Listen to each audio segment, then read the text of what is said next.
What is up, everybody? Welcome to another episode of the Geek Pantheon. I am Eric, and today I'm here to share with you 8 things that cost less than $25 that will step your home D&D game up to the next level. But before we get into that, if you want to be part of the conversation surrounding this video, head on over to our Facebook group, the Geek Pantheon, or we have a Discord server now. Since our last video, we've opened up our Discord to everybody. If you go to thegeekpantheon.com, you can find the link there.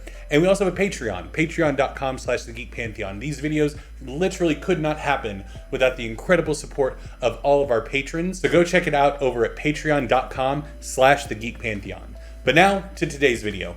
So the first thing that I want to go over with you all is something you can literally see in this video, and that's the lighting behind me. Now, as Dungeon Masters, we all know that one of the biggest obstacles to really getting your players invested at the table a lot of times is that ambiance and having that genuine feel of the environment that the PCs are in.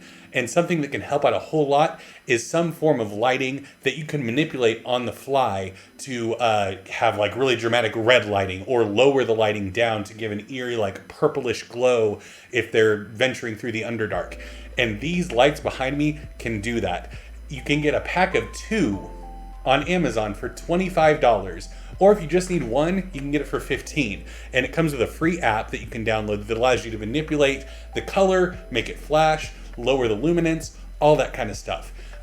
So it's really great, and it's a really great tool to use at your table. Just plug it in behind you as the Dungeon Master up against a wall like this.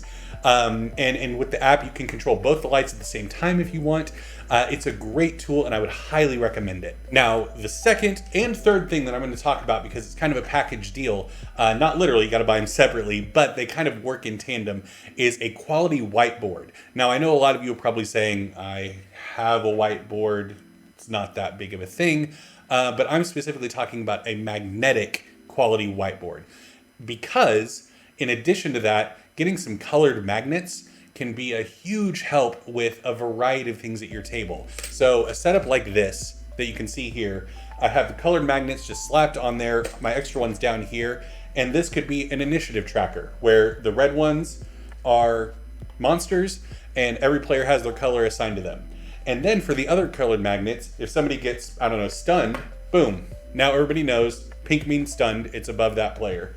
Somebody gets poisoned, done. And it's there, it's easy for all the players to see, and everybody can keep track of where they're at. This particular whiteboard, the one that I'm going to link down in the description before, comes with 2 giant blue magnets included with smiley faces on it. That can be your actual tracker. You can put it down here below and just move player by player so everybody knows where we're at. And this particular board comes with 2 dry erase markers included and an eraser, so you don't have to worry about the extra expense of that. You can get the whiteboard for $20 with 2 markers and an eraser and 2 magnets. And you can get the colored magnets for $10 for a 48 pack. So $30. And you have this tool here that can easily track initiative, statuses, conditions, all that kind of stuff. And it's really easy for the players to see. You prop it up against your DM screen. And yeah, it works great. And you can also obviously take notes on it.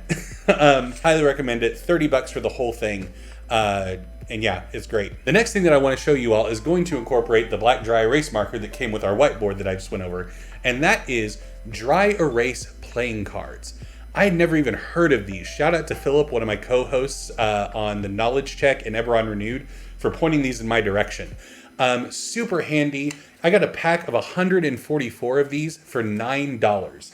And once again, we're talking about conditions. If you want an easy thing to just give to your players, you can write blinded, stunned, and toss it at them. But more importantly, what I've been using these for are condensed monster cards. Just jotting down the thing, its modifiers, any special attacks it can do, and I'm done. I'm never going to have to buy another index card in my life because these are great. Granted, they're a little small, but guess what? They have an index card size on Amazon also if you want something a little bit bigger. I just like the compactness of it. It's easy to toss this to a player. If an NPC companion comes along and you don't want to worry about running them, have this prepared and important stuff jotted down, hand it to them. But yeah, this is such a versatile tool with just a dry erase marker that 144. Like, you could lose half of them and still have so many to work with. And it's only $9. Highly recommended.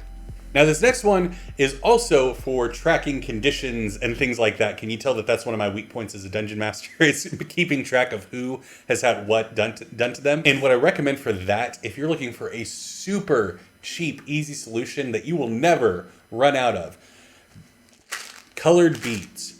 So these are for like jewelry kits and like making bracelets and stuff. You get 210 different colors for just 10 bucks. And I mean, I'll open the thing up. It might be a little bit hard to see, but yeah, there's a ton in there. If I were to drop this, it would take me hours to clean it up. And yeah, just have this right there, and you can just grab one out of here and just toss it at a player, and they have a thing to remember. Or if you use Maps and Minis, set it next to their mini or on the base. They're small enough to where you can just set them down on there. And I know they look circular. They do have flat sides, so they will just sit on a surface and not roll around anywhere. But yeah, super useful tool. I've seen these used a lot at conventions where it's just really easy to take one, toss it to a player, and then you don't have to worry about it. The player has a physical reminder of, oh yeah, I'm blinded.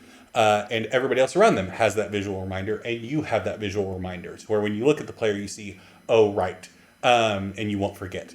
So yeah, 10 bucks, 200 beads. Can't get any better than that. Okay, next up is a common mistake that I made a ton, and I see so many dungeon masters and players make.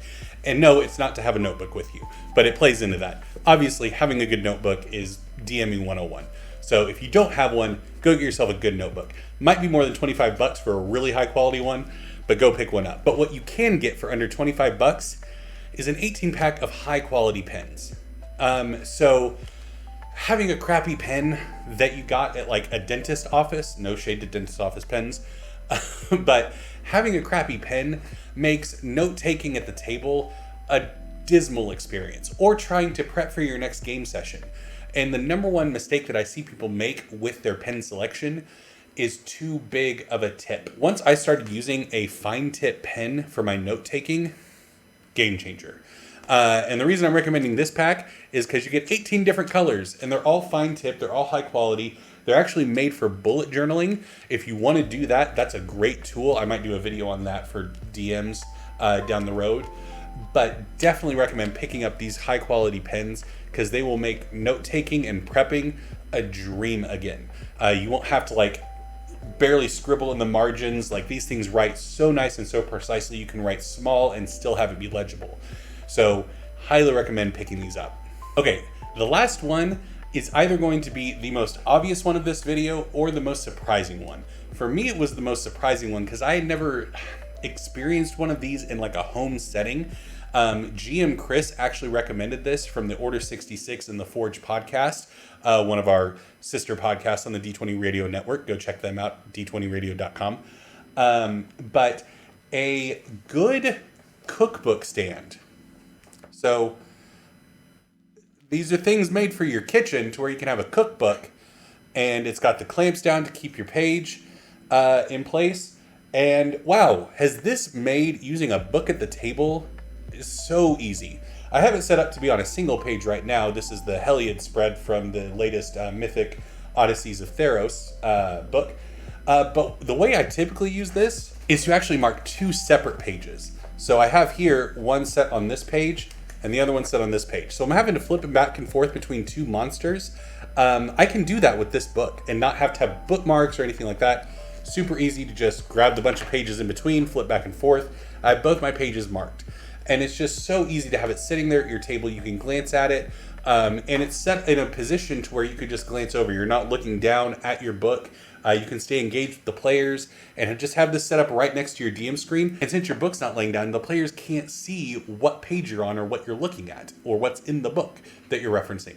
So a super handy tool, highly recommended. And that was the last item that I had for you. I know that was only 7 because the last one isn't something I can post a link for down below in the description. The last one is something that you may need to do a quick Google search all around in your local area to find a good teacher supply store. One that does lamination.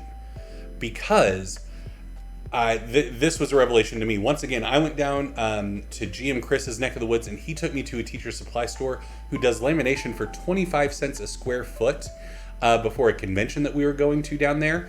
And this is just an example of a X-Men D&D one-shot that I did at Gamer Nation Con. And I was able to get all of my character sheets, all of my prep notes, everything that I needed that I wanted to preserve and be able to hand to the players for them to see and mark on without ruining the actual pages for under $5 for everything for a convention run. If you can find a good teacher supply store that will laminate stuff for you, Chris has gotten maps laminated there, obviously character sheets, everything. So do some looking around, do some research, and find a good teacher supply store. If you know any teacher friends, ask them, because they'll probably know where the good deals are. Lord knows they need them.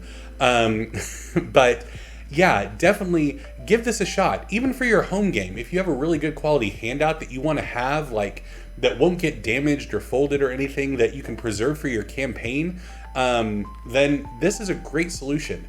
Or it's a fun treat for your players when they, like, hit a milestone, go get their character sheets laminated for them. Or if a player character dies, get their character sheet laminated and preserve it for all time. So those are the 8 things I would recommend to you to go out, get these on the cheap, to really elevate your home game of D&D or any tabletop role-playing game that you play.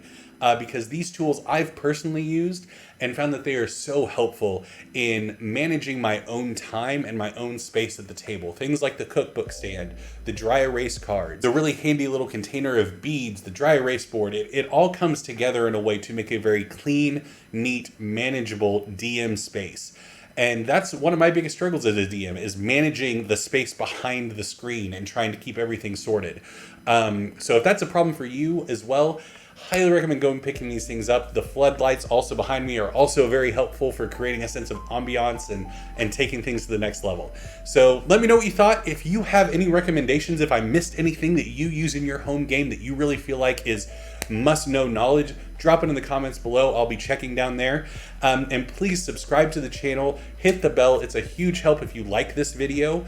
And let me know what type of videos you want in the future.